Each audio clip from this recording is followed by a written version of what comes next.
भारतीय वायुसेना का एक सुखोई लड़ाकू विमान मंगलवार को क्रैश हो गया। हादसा महाराष्ट्र के नासिक में हुआ है। नासिक रेंज के विशेष महानिरीक्षक डी.आर. कराले ने बताया कि सुखोई Su-30 MKI विमान के पायलट और सह पायलट सुरक्षित बाहर निकल आए। विमान शिरसगाम गांव के पास एक खेत में दुर्घटनाग्रस्त हुआ है। अधिकारी ने बताया कि विमान विंग कमांडर बोकिल और उनके दूसरे कमांडर बिस्वास उड़ा रहे थे।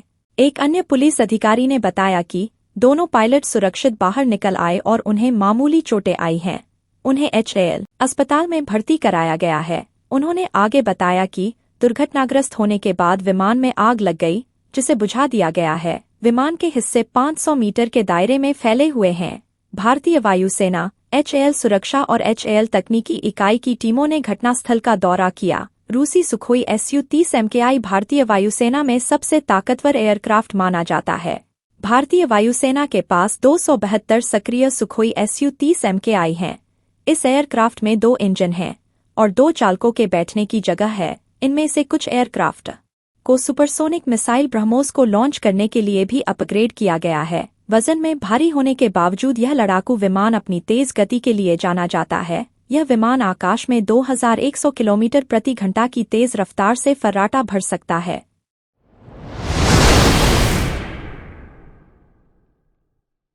आम आदमी पार्टी (आप) नेता मनीष सिसोदिया ने आबकारी नीति मामले में सुप्रीम कोर्ट से बड़ा झटका लगा है। अदालत ने सिसोदिया की जमानत याचिका खारिज कर दी है। बता दें कि इस मामले में सिसोदिया ने दिल्ली उच्च न्यायालय के फैसले को चुनौती देते हुए सुप्रीम कोर्ट का रुख किया था। दिल्ली उच्च न्यायालय ने प्रवर्तन निदेशालय (ED) और CBI द्वारा दर्ज मामलों में सिसोदिया की जमानत याचिका को खारिज किया था। शीर्ष अदालत ने कहा कि प्रवर्तन निदेशालय (ED) और CBI के आरोप पत्र दाखिल करने के बाद सिसोदिया फिर से जमानत के लिए याचिका दायर कर सकते हैं। न्यायमूर्ति अरविंद कुमार और संदीप मेहता की पीठ के समक्ष ED और CBI के ओर से सॉलिसिटर जनरल तुषार मेहता पेश हुए। उन्होंने कहा कि जांच एजेंसियां 3 जुलाई तक आरोप पत्र दाखिल करेंगी। अदालत में सिसोदिया की तरफ से वकील अभिषेक मनु सिंघवी पेश हुए। उन्होंने सुप्रीम कोर्ट से जमानत की मांग करते हुए कहा कि आम आदमी पार्टी नेता 15 महीनों से हिरासत में है और इस मामले में अभी तक ट्रायल भी नहीं हुआ है।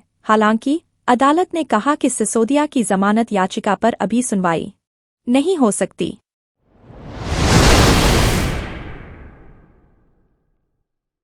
चीन का चंद्र मिशन चांगी 6 का एसेंडर अब धरती पर वापस आ रहा है। जैसे ही एसेंडर पृथ्वी पर उतरेगा वैसे ही बीजिंग एक इतिहास रच लेगा।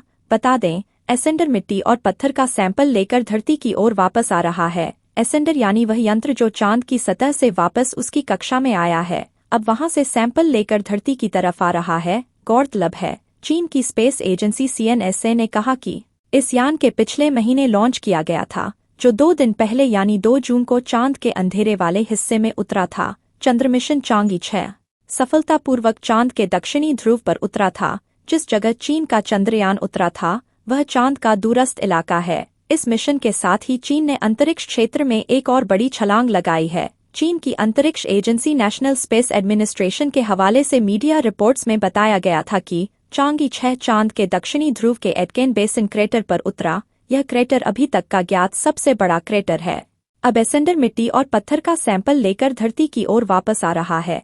चीन की स्पेस एजेंसी ने कहा कि चांगी 6 से सैंपल लेकर निकला एसेंडर चीन के इनर मंगोलिया इलाके के रेगिस्तान में करीब 25 जून के आसपास लैंड करेगा। एली फैनिंग के प्रशंसकों के लिए बड़ी खुशखबरी है। वे अपनी पसंदीदा अभिनेत्री एली फैनिंग को बैडलैंड्स में देख सकते हैं।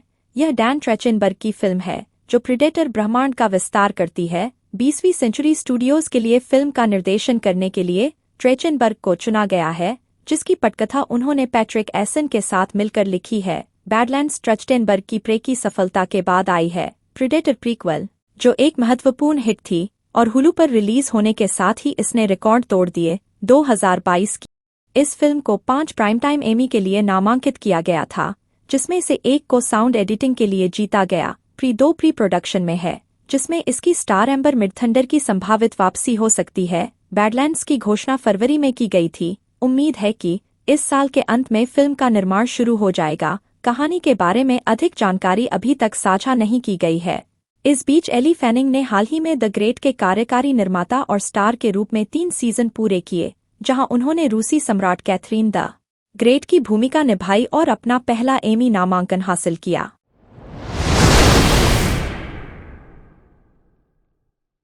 2021 में आईटी नियम लागू होने के बाद तमाम सोशल मीडिया और टेक कंपनियां हर महीने ग्रीवांस रिपोर्ट जारी करती हैं।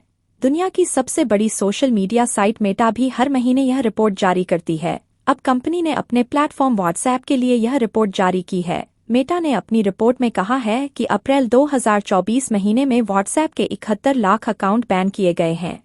यह कार्रवाई 1 अप्रैल से 30 अप्रैल के बीच हुई है। व्हाट्सएप ने 1 अप्रैल से 30 अप्रैल के बीच कुल 7,182,000 लाख अकाउंट बैन किए हैं।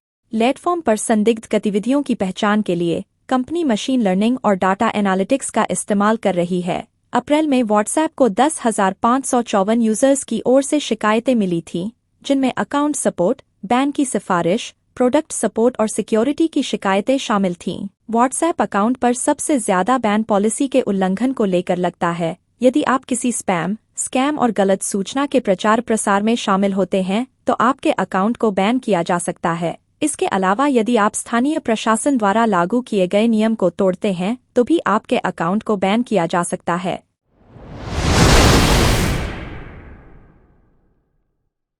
रूस यूक्रेन के बीच जारी जंग को रोकने के लिए स्विट्जरलैंड में शांति शिखर सम्मेलन का आयोजन किया जा रहा है।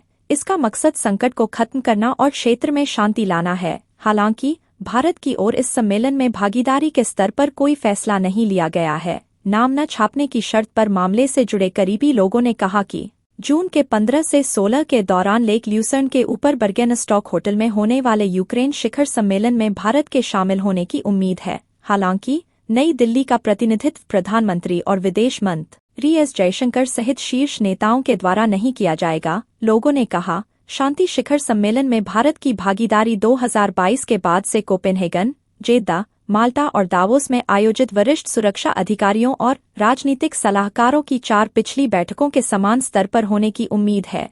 इनमें से ज्यादातर बैठकों का प्रतिनिधित्व विदेश मंत्रालय में सचिव, पश्चिम या उप राष्ट्रीय सुरक्षा सलाहकार द्वारा किया गया था।